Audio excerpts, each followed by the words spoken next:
আমাদের এখান থেকে টাকা পাঠাতো আমাদের এখান থেকে কিছু কিছু লোকের টাকা পাঠাতে ওই টাকাটা তদন্ত করার জন্য ওনারা আসছে। ওনারা তদন্ত করে পাইছে, আমরা হেল্প করছি, সহযোগিতা করছি, সব বই বের করে দিচ্ছি। ওনারা খুঁজে পাইছে, ওনারা পাই এখন ওরা তদন্ত করবে এবং সিজার লিস্ট করবে।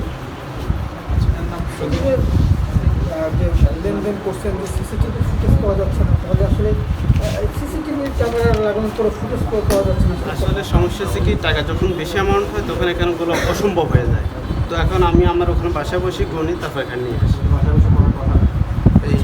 এই লেনদেনটাকে আপনি কারণ এখানে অনেক লোকজন আসে, সবসময় আসা যাওয়া হয়, আমাদের জন্য অসুবিধা হয়। এটা তো অ্যামাউন্ট তো অনেক 36 লাখ অ্যামাউন্ট অনেক, আমি তো স্বীকার করছি, দেই এবং সব মেমোটা সব দেখাইছি, উনি ফাটাইছি।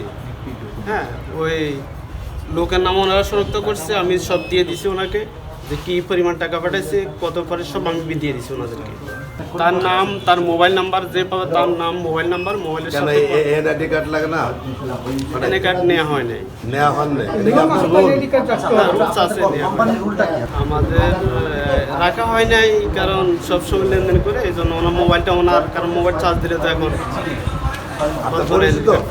জি সবসময় আসে না। আমার ফ্রেন্ড না, আমি তো এখানে আমি অন্য দেশে, আমার ফ্রেন্ড হবে কেন? এমনি আসা যাওয়া করতো, টাকা পাঠাতে পাঠাতে একটা পরিচিত হয়ে গেছে।